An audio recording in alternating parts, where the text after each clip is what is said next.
Isa sa merienda na pwede uli nating pagkakitaan ang ginataang bilo-bilo. Merienda na masarap, malapot ang pagkakaluto at maraming bilo-bilo. Gusto mo rin ba?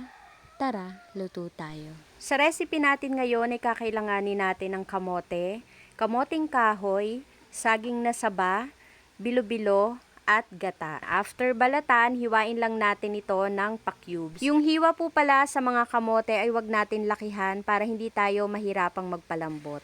After kong ihanda yung mga kamote at saging, next ko naman na po ipiprepare dito yung gagawing bilo-bilo. Gagamit pala ako dito ng glutinous rice flour, 2 cups po yung gagamitin ko, then nag-add ako ng water.